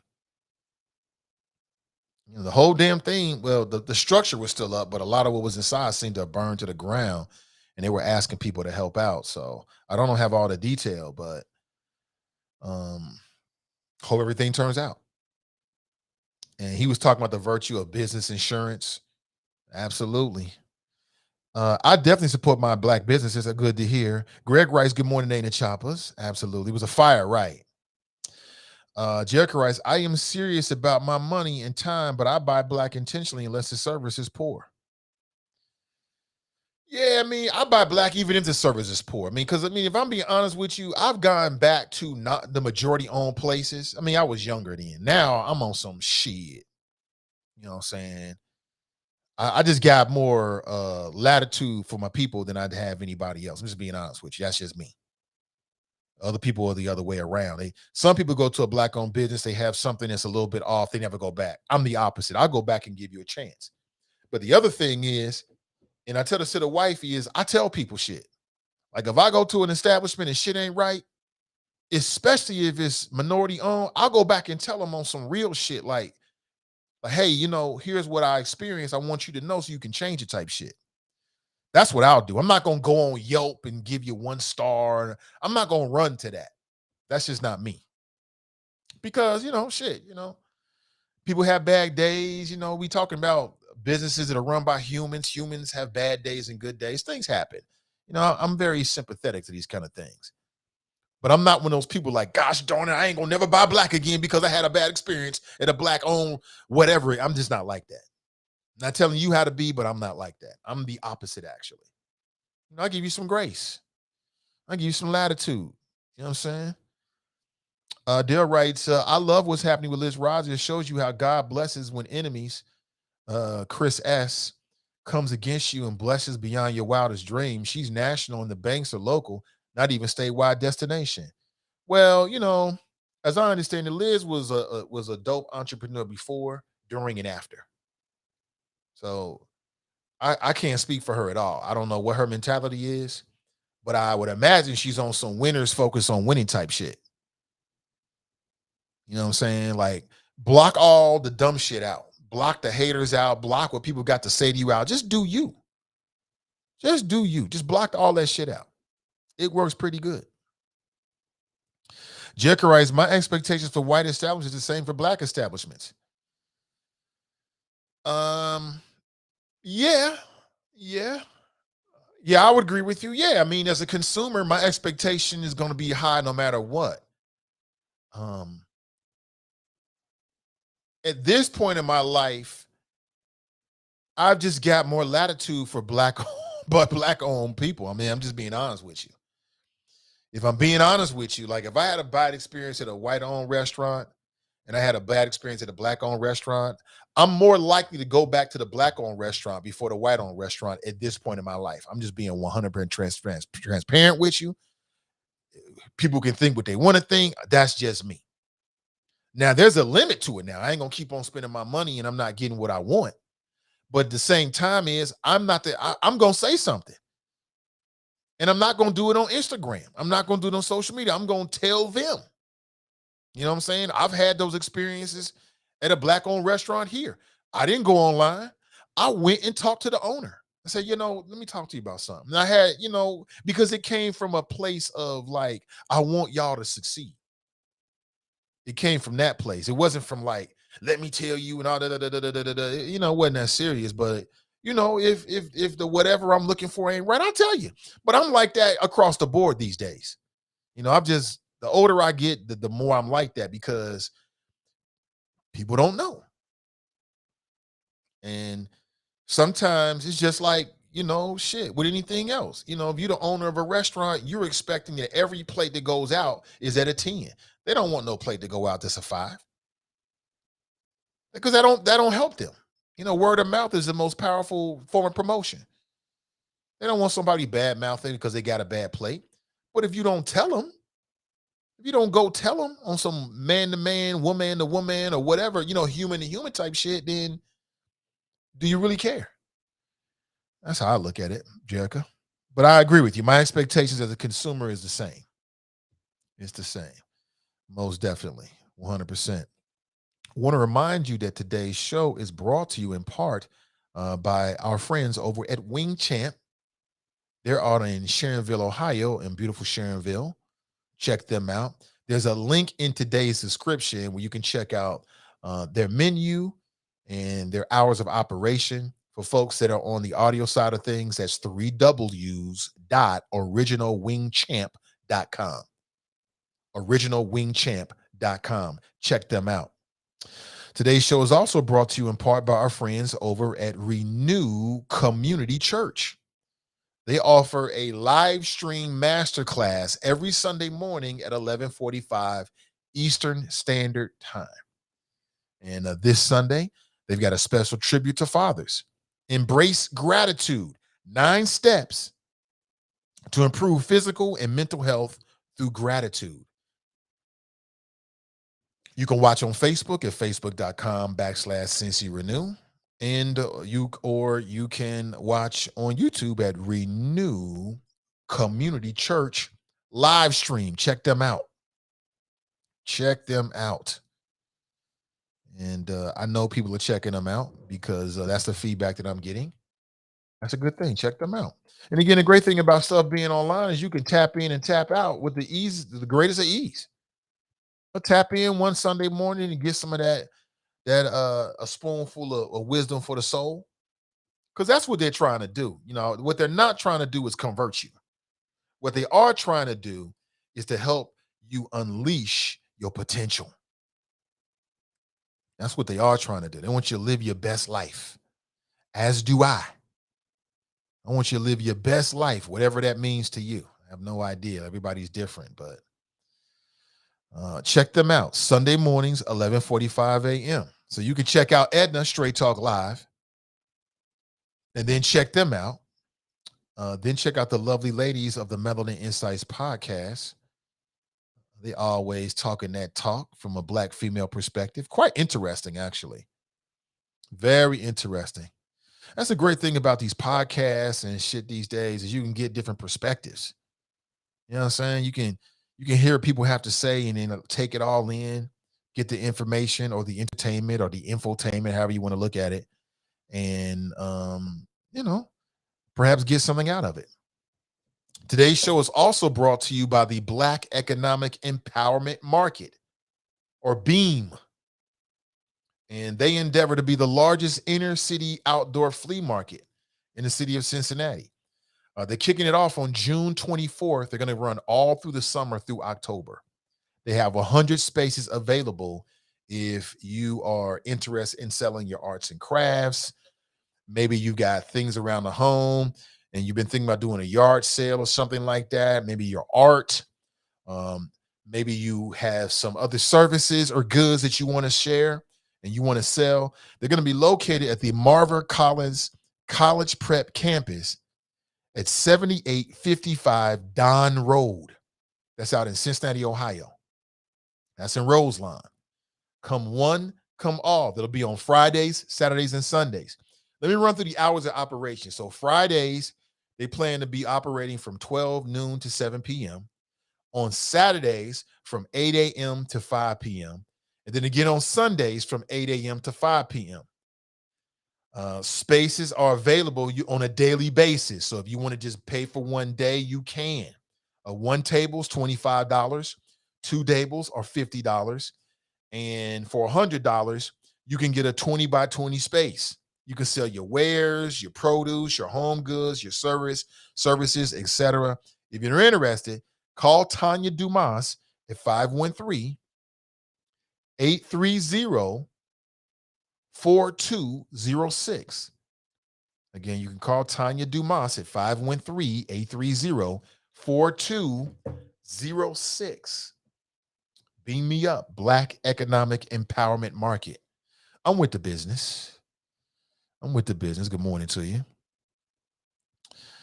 Let me see. I don't know about Sugar and Spice. I have no idea if they're Black owned or not. Craig writes, the oppressed will always believe the worst about themselves. All right. I don't want to do that. I refuse to do it. Mika writes, I'm intentional about supporting my people. I drive to Mount Airy to shop at a Black-owned hair supply store, my mechanic and car detail shop. Yeah, I'm intentional as well. Yeah, I'm intentional as well. If I could spend every service, if I'm gonna be honest with you, if I could do every service I have, if I could spend that with folks like me, I would do it. And I do it as much as I can. And in some places, I spend even more money. Like there's some services I pay for that I know I could get cheaper, but I pay more because I want to recycle my dollar. That's just me. That's where I'm at in my life. You know what I'm saying? That's just where I'm at with my life. Let me see. Jack writes, I've given multiple Black lawn services a try. Yeah. I mean, you start with one. If it works, it works. It works great. If it don't, it don't. Tony writes, good morning, the Choppers. Heard on Lincoln Show that OG caller Brother G passed away. What? Not Brother G, really? Oh, man. See, that's another one, man. Damn, I'm sad to see that, man. I might have to listen in. I might reach out to Lincoln then after this show. Well, he'll be getting ready for his show, but I'm going to reach out to him today. Is that right? Damn. I'm instantly in my feelings now, Tony. Man, Brother G was a good brother, man. Like I said, when you're doing anything, when you have people that support you, especially when you're doing like a show or something like that, people that call in, and then when you meet people, I met Brother G a couple times. He's blind, or he was blind, right? And just a very distinctive voice, very intelligent brother. I'm very not happy to hear that. I'm in my feelings instantly, Tony. I am not happy to hear that at all. Really? Listen, man, that thing called death is coming for all of us. That is the bargain of life. You know what I'm saying? Life is so special. It's so precious. It's got all these great things about it. Well, the bargain is it's going to end. So Brother G, just like our other brothers, most recently our brother Glenn, they just made that transition before we did. That's it. They made the transition before we did. We're all going to make that transition. I'm going to die. You're going to die. I'm not happy to hear that, but I hope that his transition was peaceful. Damn. That's not good news, man. Like I said, I mean, I could tell you many stories about Brother G. Many events, the brother, I met him and he was always a good brother. He was always a good brother to me, man. And, like, as I said, when I was talking about Glenn, man, I mean, it's very rare. The majority of people in this world is on dumb shit. They on some me, I shit. They only care about themselves, or they do a whole bunch of fake shit. And so when you meet real people that really, really, really support you for real, not just with lip service, but for real, and you can feel that energy, man, you got to embrace that. You got to embrace that. And I always have. And I would put G in that category. I definitely was. The brother was blind. I believe he was blind, right? And so as you can imagine, like if you're blind, you're going to gravitate toward audio mediums like radio. Man. I don't know. I don't even know. I have no idea, Jerica. I mean, I tapped in to link it from time to time, but I have no idea. Very rare. It's very, very, very rare.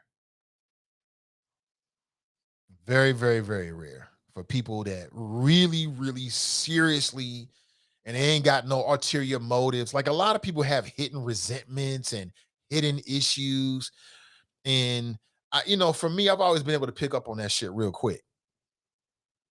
So when you meet people that genuinely, enjoy what you do, they genuinely rock with you, they genuinely want to see you be successful, man, that is such a rare thing. It's a very, very beautiful and rare thing. Got to cultivate that. He wasn't born blind. Okay. Yeah. I don't remember. Yeah. So he had some kind of degenerate eye disease, I believe. I remember from the story. It's been a minute since I talked to Brother G. A lot of people I lost contact with because of whatever reasons when I made the transition to the digital world. But damn, man. The OGs, man. But, change is the only thing that's constant. Change is the only thing that's constant. Brenda writes, very rare that you meet people who are genuine. It's very, very rare, man. I've met a lot of people who are disingenuous. And on the surface, they talk that good shit and then this, that, and the other. But the truth always rises to the top. It always rises to the top. And then I've met people who genuinely F with me. You know what I'm saying? Like I said again, I miss Glenn because Glenn genuinely F with me. Genuinely. In a very genuine way. And I never had any doubts about it, but I really realized just how deep it was when I went to his funeral. And I get the funeral, information. I forget what the booklet's called. And, they mentioned the show and mentioned my name in it. And I don't say it to be narcissistic. It just hit me. I was overcome with emotion sitting there. I'm tearing up. I'm all in my feelings because I'm like, gosh, this was a real connection. And, some of his people have reached out to me and said, you know what, Glenn really F with you. They use other words, but that's what it boils down to, like on some real shit. But I already knew that. I already knew. You've heard me say before, I know who my supporters are. I know. I already know. There's one thing about me. I know. And damn. And G was a really good brother, man. Damn. Obituary. Thank you, Tanika. Obituary. Right. I'm sorry. I'm in my feelings right now. And yeah, he was. And as I was sitting there, man, I see I'm getting my feelings again, but that's okay. We need more brothers that show love for brothers on a genuine way. And, I didn't want anything from anybody. I didn't want anything. I mean, so when people offer that kind of love, man, it's just a very beautiful thing. This world is so effed up, isn't it, y'all? This world is dog eat dog. This world is crazy. Jealousy, envy, resentment, bullshit. It's all this shit in this world. So when you meet some good people, you just want to be around them. You just want to be around them. You know what I'm saying? And I'm going to tell you something. And you probably already know this, but I've learned this. Life will give you the opportunity to test the people around you. Life, just living your life, ups and downs. The ups and downs will give you an opportunity, a lens to view the people around you and see how much they really are in your best interest. You know what I'm saying? It'll say a whole lot to you. A whole lot to you. And it happens in two ways. One, when you have, I've said this a billion times, I'll say it again. One, when you have what people perceive to be a setback. If it's public, it's a test of the people around you.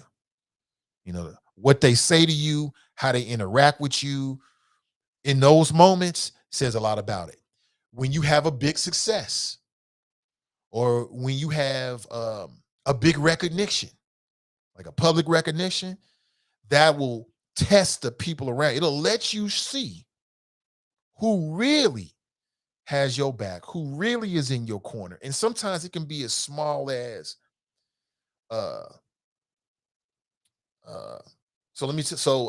let's go back to the NAACP award, the Inspiring Innovator Award. That was an opportunity and a lens for me to view people around me, because I just sat back to see who would reach out and say congratulations and who wouldn't. Something as small as that can be profound. So family, when you have those kind of ups and downs, just sit back and watch. Just sit back and watch the people around you, how they interact, what they say, what they don't say. It'll tell you what they heart really is. It'll tell you. You know what I'm saying? If a motherfucker really don't fuck with you and you get a recognition, they probably won't reach it. They got some kind of hidden resentment about you. They won't reach out and congratulate you. They won't do that. You know what I'm saying? So, you know, I'm just mature enough and old enough to understand that these moments that God or the universe gives us it's a lens to judge and view the people around you. Don't miss those opportunities. Don't miss those opportunities and shit. Like when people perceive that you down on your luck, how they interact with you, what they do in those moments says a lot about how they feel about you. It says a lot about how they feel about you. Oh my God. Like I said, the universe will reveal all things if you're open enough to just sit back and watch it. Sometimes you got to be quiet. You got to be quiet to just sit back. Daryl writes, "Oh, Nate, don't forget to check out Put in Bay for that quick getaway." Man, Daryl, listen, I told you, man, me and the wife, you already talked about it. We down. We got to put some things in order. I don't know if it's going to happen anytime soon. I love to get there like right before school. Yeah, you know, take the family up to Put in Bay, maybe check in with the in-laws or something like that. I love to do that. But that's definitely on my list, man. Believe me, I already checked out the Airbnbs and everything. I done already checked it out. I'm telling you. Good morning, Brenda. Good to see you. Good to see you. Oh boy, I know. We was touching some nerves today. Good. Greg writes, I'm in San Diego. Didn't know Glenn passed. Glenn, that used to be the battle with Drop. Oh man, a great loss. Yeah, Craig. Yep, he passed away a couple of weeks back. Suddenly. Like literally, he was here and then gone. Family found him slumped over. And again, all I can say, family, is death is going to come for all of us. I think what I would say about that is people said great things about Glenn when he passed away. My question and my challenge to the audience would be, and even for myself, is when you pass away, what are people going to say about you?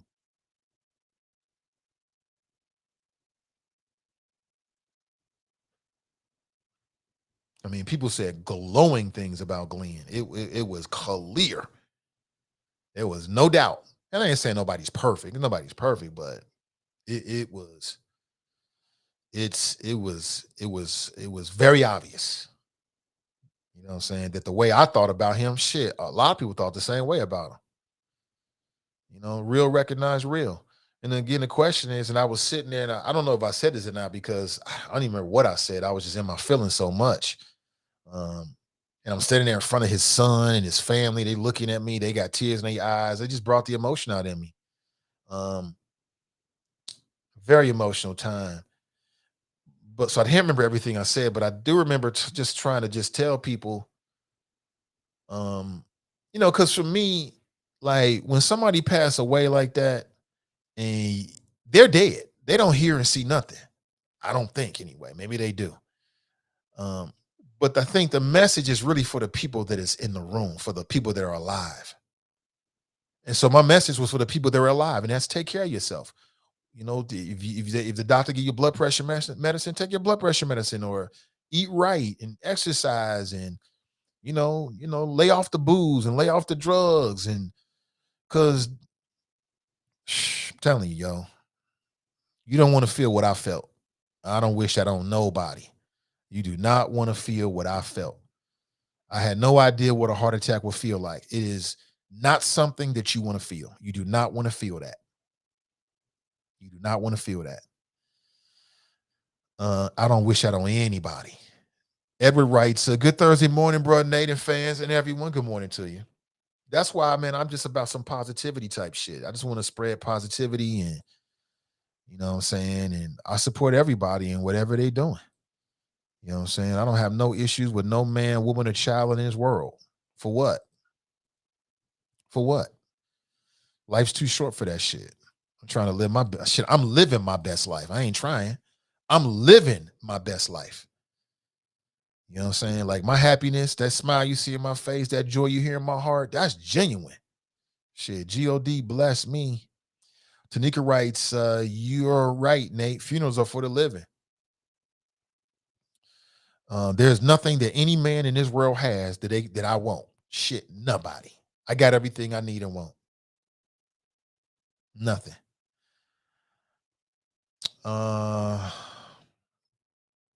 Let's see. Carmelita writes, BIP is really nice. PIB. Janice writes, no, I did not see that. No, I did not see that. See. David writes, you spoke, yeah, self-care. It was absorbed. Hopefully so, David, because I meant it. It's all about love, taking care of yourself, man. Be here as long as you can be here. Good morning, everybody. Brenda writes, good morning. Good morning, Brenda.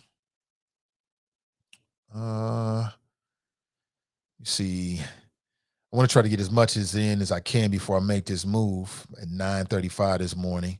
And I really appreciate you being here. Again, a good way to support this show is to support the sponsors of this show. That's a great way of supporting me. Support the people that support me, our sponsors. Okay, that's the folks out at Wing Champ. Our friends out at Wing Champs, our friends over at Renew Community Church. Again, they're not trying to convert you religiously. It's not they're trying to give you tips. Their goal is to give you tips to live your best life. Every tip may not be for you.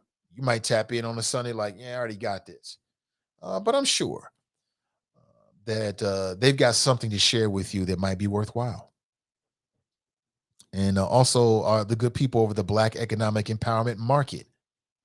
Check them out. Again, if you're interested, they're going to kick it off on June 24th, which is, let me look at the calendar here, which is on not this Friday, but next Friday. And they'll be at 7855 Don Road out at the Marva Collins College Prep Campus. Marva Collins College Prep Campus. It's going to be a weekend thing, Friday, Saturday, Sunday. So if you're interested, check them out. And with that, my friends, I got to make a move. I really appreciate you. Have an excellent rest of your day. I wish you the best. Focus on winning. Drown out the haters. Do you. All right. Have an excellent day. I'm Nathan Ivey. Until next time, I'm out.